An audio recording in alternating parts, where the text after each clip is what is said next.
Samus Aran, my one true love, and one of the top reasons I'm not a misogynist as an adult male. We all have so much to learn from our beloved heroine. Samus is generally considered to be a stoic, intense warrior goddess who doesn't really shed much light on her situation or story. While the first two Metroid games sort of just plop you into the world and don't give you much context apart from what you can get from the game's manuals, Super Metroid takes this to new heights by giving you a synopsis of the first and second games to set the stage for the adventure you are about to undertake. Even in Super Metroid though, Samus still remains this stoic, badass woman who exterminates the Metroids and leaves planet Zebes after destroying the Mother Brain, saves the animals, and blows it up to save the galaxy, supposedly. The way that ambient storytelling is used in these games is remarkable. My favorite tidbit being her connection with the baby Metroid, through how it saves Samus from death and empowers her to defeat the Mother Brain in Super Metroid's final boss battle. However, it isn't until Metroid Fusion and Metroid Prime that Samus starts to become more human. Ambient storytelling is used in Metroid Prime to the nines, while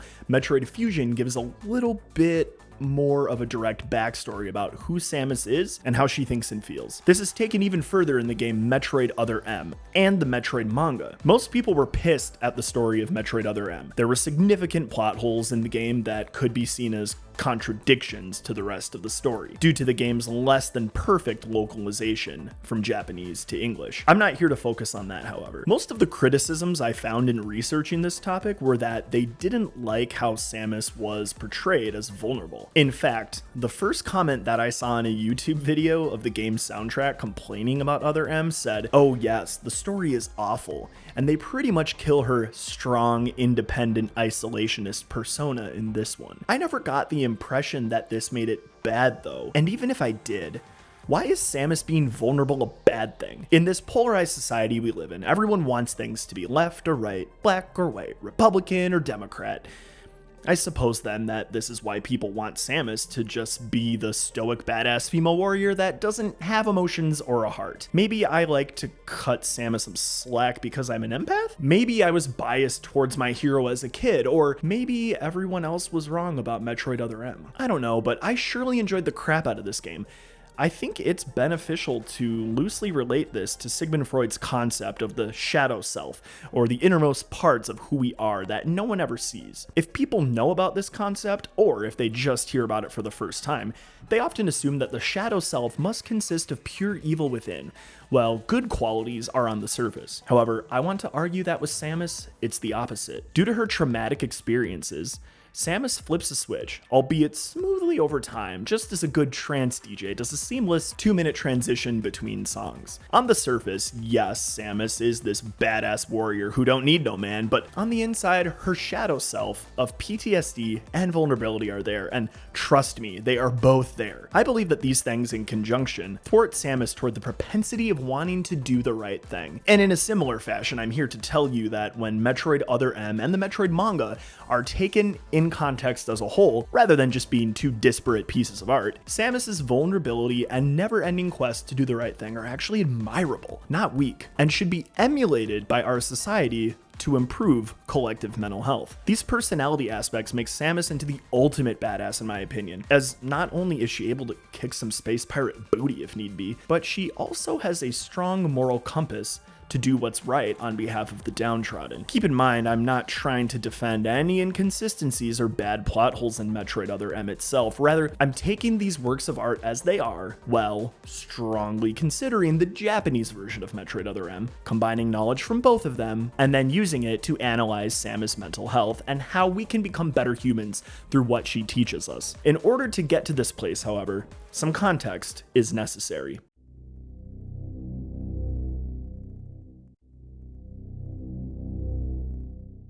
So what is this Metroid manga all about? Released in 2002 in Japan and translated in 2009, the two-part series explores Samus' origin story in detail never before seen in any of the video games. It begins with Samus, then a mere 3 years old, which she says time and again, being introduced to the Chozo, a mysterious bird-like species who come to her planet, K2L, in search of a rare substance known as affluoraltite? Affluoraltite?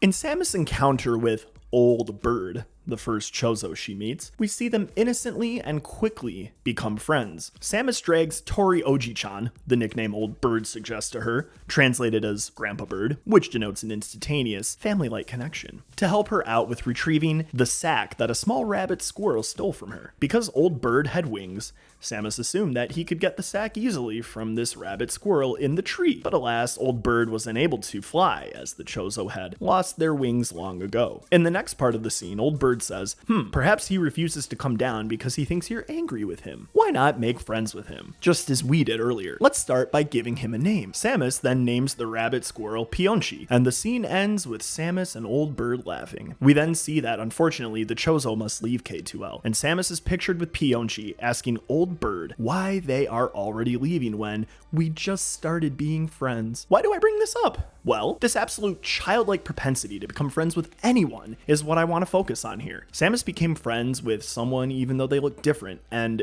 this helped her make friends with her future pet, Pionchi. My favorite part about this scene is that Old Bird tells Samus to give the animal a name. Friends, when we learn the names of others, this humanization can diffuse even the most intense of situations. It can also make a good situation even better. Samus's ability, even as a child, because let's face it, some kids are too shy for this, to become instant friends with those who are different from her is something we should all remember and emulate. Unfortunately, it just so happened that the space pirates were also after the F-Loreltite, as its energy capability is immense. We then see the horrific happen. Ridley and his army infiltrate K2L, and Samus' parents are both murdered before her very eyes by Ridley. In my research on this topic, what every single person failed to mention was that right before this happens, Samus tells Ridley, are you Mr. Ridley? I'm Samus, 3 years old.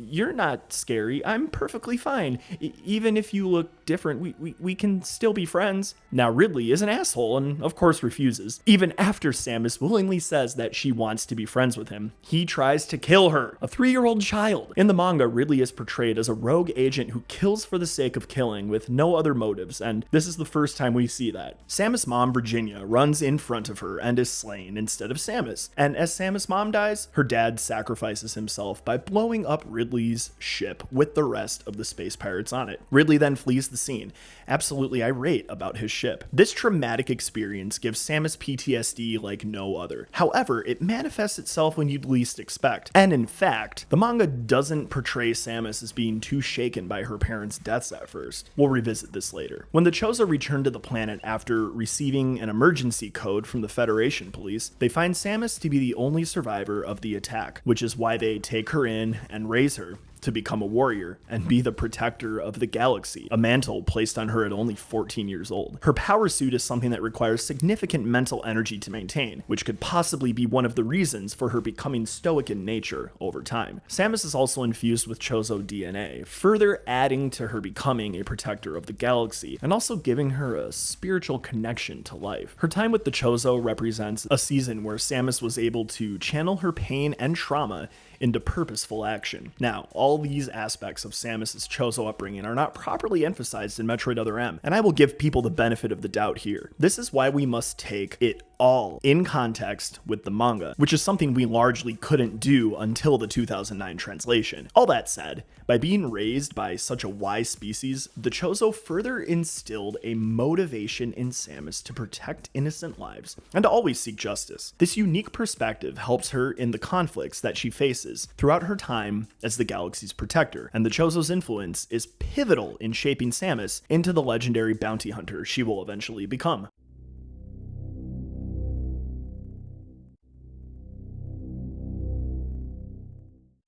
As Samus mostly operates on her missions alone, one might think that she does this because of her on-the-surface badass stoic image that everyone wants her to be, but it goes deeper than that. Other than her Chozo family that raised her, Metroid Other M dives really deeply into Samus's relationship with Adam Malkovich, a commander of the Galactic Federation. Adam served as a father figure to her, and Samus claims that Adam understood her on a deep level. However, like a relationship with a true father, their relationship is as complex as it is practical. Other than the Chozo, Adam played a crucial role in honing Samus's expertise in her early career with the Federation. Although Samus paints a picture of being outwardly resistant to his authority, portrayed by her always giving a thumbs down during mission briefings, she explains that their relationship was one of mutual respect and trust, with Adam fully realizing her potential, although there is tension between the two throughout their time as mentor and mentee. As Other M unfolds, Samus defers to Adam's decision-making, despite being a solo bounty hunter, which further displays their mutual respect. Prior to the events of Other M, however, in a failed mission to repair the drive unit of the Lusitania, Adam had to make a decision that was contrary to what Samus perceived as the right thing to do. When the drive unit malfunctioned and was about to explode with Adam's brother Ian inside, he made the call to sacrifice his brother and detach from the unit, in turn to save about 300 other lives. Samus begged Adam to let her save Ian, but he remained silent during her pleas, leading to Ian's sacrificial death. This decision made Samus leave the Federation and become a solo bounty hunter, although she claims to understand why Adam did what he did years later. In turn, midway through Other M, Adam gives up his own life in a sacrificial way to achieve a key to the mission objective. He thought it best to destroy the Metroids in Sector 0 by triggering a self-destruct mechanism, but this would mean he would be trapped inside and would die himself. Many comments I have found throughout the internet are also angry with this scene. They call it out for being bad writing, saying it's a poor execution of Adam's death, which was necessary for him to become an AI in Metroid Fusion, and many fans have postulated alternate theories. Now, a lot of these comments do have some merit to them, so I won't try and refute them just for the sake of defending Other M, but what I will say is that this moment here was completely full circle for Samus and Adam's relationship. Just as Adam's brother was sacrificed, a more mature Samus, who is no longer a child, as the Japanese version of Metroid Other M says time and again, can understand why Adam is doing what he's doing, despite her not wanting it to happen at all. Anyways, because of Samus being a solo bounty hunter, it just so happens that most of her missions do not involve others, at least up until Metroid Fusion, with the introduction of Adam's AI that gives her directives throughout the game. In Fusion specifically, Samus's relationship with Adam reveals even more about her character. At the end of the game, the AI initially traps Samus in a room so she can no longer pursue the X-parasites on the BSL space laboratory, saying that the Federation is on its way to contain them. Samus gets angry with the AI, knowing that the X will overtake them, and their threat will still persist. She is somehow able to persuade the AI to change its mind though, and it gives in to pulling the trigger on making the station self-destruct. After this occurs and she slays the final boss, Samus says that perfect military mind, the wisdom of Adam Malkovich, continued to serve even after death. Until today, I had no idea that the minds of leaders and scientists were frequently uploaded to computers. My incredible reunion with Adam may have saved the universe. But how will the beings of the universe view our resolve? I doubt they will understand what we did, the danger we barely averted. They will hold tribunals and investigations. They will hold us responsible. Adam understood this, and he spoke to me in my anger. Do not worry. One of them will understand.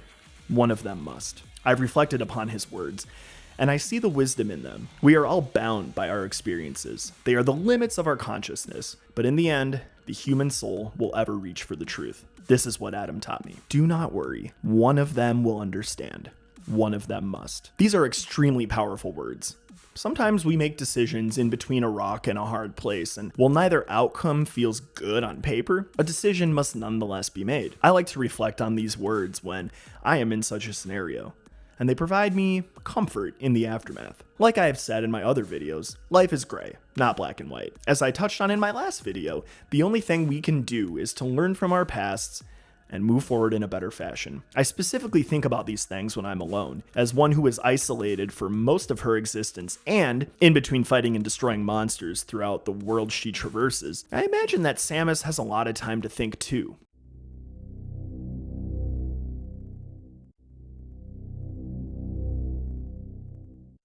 It's this isolation that I want to talk about for a moment using a personal example. For 11 years, I worked in restaurants. I was always surrounded by people and experienced massive socialization. I met countless friends during these times, many of them who attended my wedding.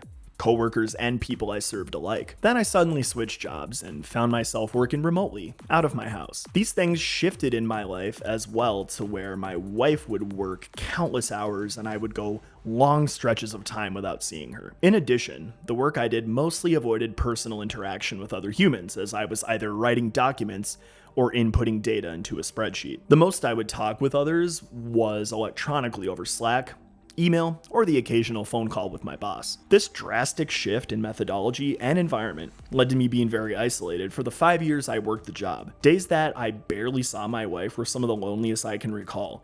Not to mention COVID struck in the thick of this job, which resulted in me seeing people outside of my working hours even less. We also lived in various locations as we traveled for my wife's job. We followed a horse show circuit for her job as an equine veterinarian. At times, they were far from civilization, and I didn't always have a car, which you need in America to get anywhere. Even when I did have a car, I lived too far away from most places to make a trip monetarily worthwhile. Unlike my past, gone were the days of walking down the street and being in the midst of a city. The isolation was definitely good in some ways, and bad in others. I was able to be hyper productive in my pursuits outside of work. I did have time to play some games, get some true time to myself, and I even began to learn Dutch. Most importantly though, I had a lot of time to think, just like I imagine Samus did. I grew immensely as a person during this time period, gaining a lot of perspective about myself and the world around me. In the wake of the pandemic, and in the 3 years afterwards, as negative news story after negative news story was rolled out to the public, I had loads of time to think about my place in the world. Heck, part of the reason I do this video games and mental health pursuit was because of this time in my life. I had a lot of headspace to think about how I was going to bring value into the world through my music. All that said, as a social species, humans aren't meant to constantly be alone. In our first stint living in California for my wife's job, right as the COVID pandemic was at one of its worst periods, I remember crying to my wife one night because of how incredibly lonely I was. Sure, I had things to occupy my time, but the isolation got to me. Additionally, my job took a turn for the worse during this same season, so not only was I doing a job every day that made me sick to my stomach, but I was also alone in my thoughts every single day for hours on end. My mental health was a complete mess. At least the missions that Samus undertook were ones she wanted to do. After all, a solo bounty hunter wouldn't just go on a mission if they didn't want to, but maybe they would. It's not like anyone was forcing her. Yet, I can only imagine what she was thinking during the really hard times, like while she fought Kraid, trudged through the waters of Maridia without the gravity suit, or even as she had to infiltrate the space pirate ship with minimal power. Did she get to a point where she thought it was unbearable and too much for her to handle? Well, if you ask anyone who has played the earlier games, they would say no. Our other sources beg to differ, however.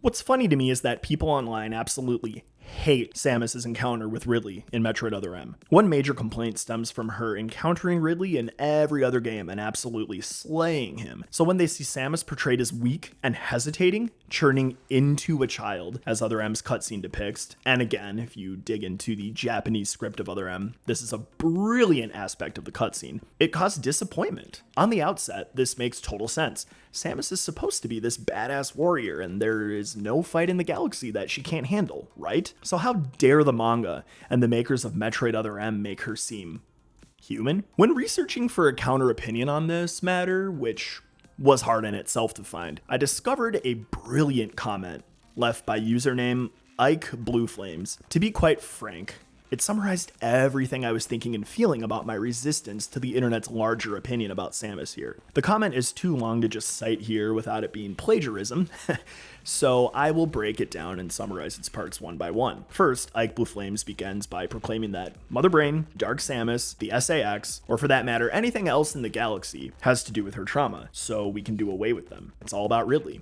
as he was the one who killed her parents. Even though Samus slayed Ridley in Super Metroid, just prior to the events of Other M, Ridley resurfaces, albeit a clone. Samus thought that initiating the self-destruct sequence on Zebes at the end of Super Metroid was the end of her long-standing nemesis Ridley. Her brain solidified that she already took care of it, so when Samus sees this clone of Ridley, she is caught off guard, and her flashbacks begin, i.e. the scene where she is shown to become a child with Ridley flying around her. Ike Blue Flames then cites a VG Charts interview consisting of a mental health expert, Dr. Grohl, and a former US Army soldier suffering from PTSD, Darian Kuhn. They were shown the Ridley scene in Other M and given an explanation of the context, and upon seeing it, Kuhn noted, that is very much how PTSD works. You daze out of it for long stretches and your brain seems to freeze and do its own thing or render you basically useless. Dr. Grohl Grohl proclaimed, "Mental disorders like PTSD are recognized disorders of the brain and behavior that have decades worth of research and are based upon thousands of peer-reviewed studies. It is no different than having a disease like diabetes or Parkinson's. Thus,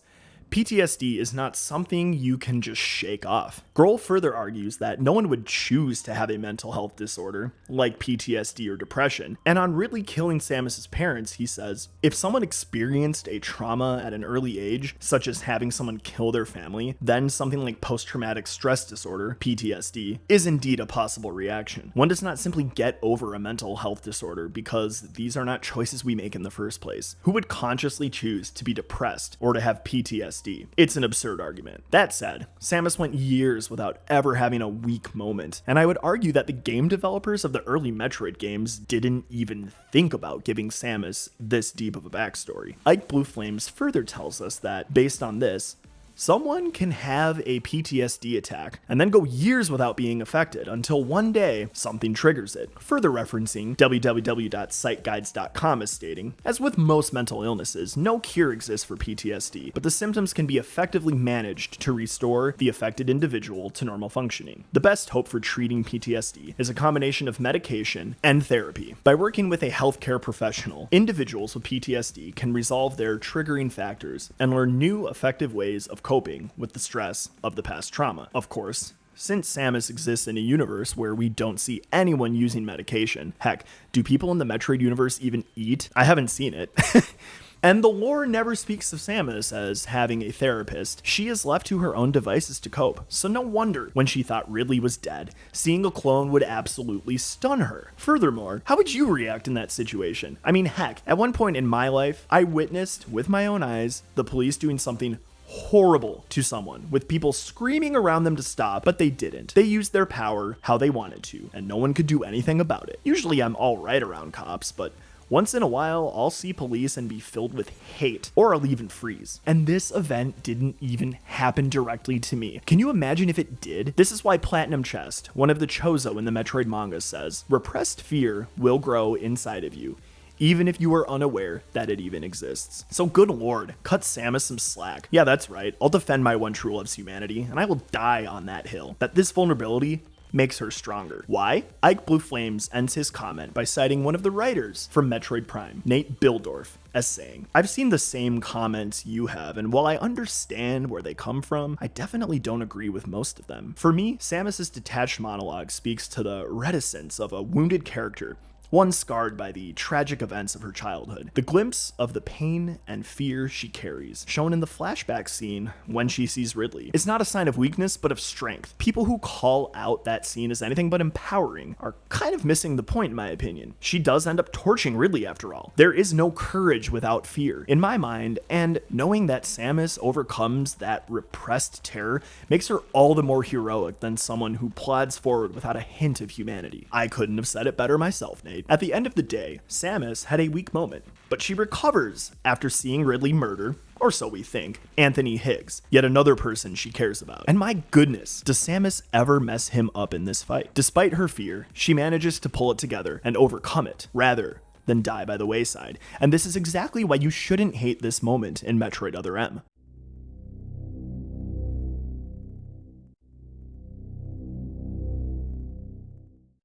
Can you imagine having gone through so much trauma in your life, having seen so much death, and having had to literally blow up several planets to protect the galaxy from threats, and yet still having a moral compass to look after the downtrodden? Most people in Samus' position would be jaded, and that's another thing I respect about her the most. Deep down, despite all that has happened in her life, Samus is still good. This should tell any of us who have experienced trauma in our lives that we can turn it around to use it for good. Somehow, some way. Of course, if you are struggling, please seek out professional help and know that you are not alone in any of it. Being vulnerable and taking that step makes you stronger than just going with the status quo, of not taking action to do what's best for your mental health. The Chozo initially created Metroids to protect the galaxy, but it turns out that they become a force to be reckoned with and will destroy the universe if let loose to just exist. When Samus is initially told by Chairman Keaton that the Metroids are just an eating machine, Samus is confused. She doesn't understand how something created by such a good and wise species could become a bioweapon that will inevitably destroy the galaxy if left unchecked. Once Samus comes to terms with this fact, it becomes her mission to destroy them on behalf of the Galactic Federation. Upon being presented with new information, Samus takes action as she knows what she needs to do. She knows it is the right thing, and she does it. In the manga, Ridley is a killing machine who murders for the sake of murdering. No other reason. No matter how badly you want Samus to be the opposite, yet a killing machine for good, it's not like this. Samus has a heart. She has trauma she's still processing and is suffering from PTSD. And Samus, though you may not want her to, shows vulnerability in a beautiful way that we should all emulate. During her infiltration of Zebes in the Metroid manga, Mother Brain tells Samus to give up, but Samus says, history will definitely not be repeated. Even if it's slow, we will surely progress towards something better. That's why I fight. That's why I struggle. And as the manga comes to a close, our beloved heroine reminds Mother Brain that it's too bad, but your universe doesn't exist. Our hopes and beliefs will best your ambitions. Hopefully, as flawed as humans are, and even with the powers that be fighting against the well-being of the average person, just like Samus, perhaps one day we can grow to be courageous and confident, and to be people who are blessed with love and will make the world a better place.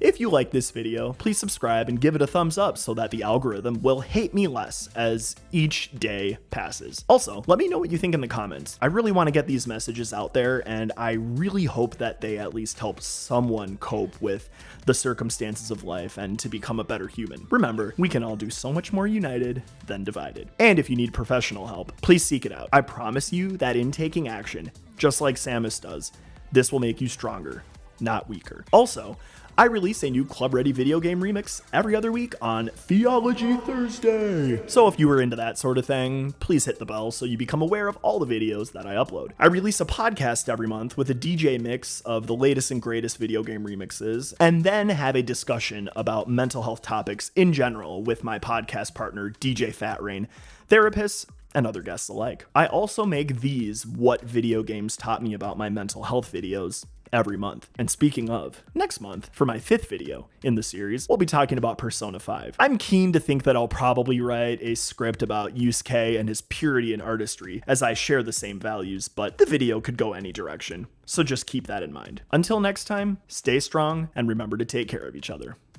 Bye-bye.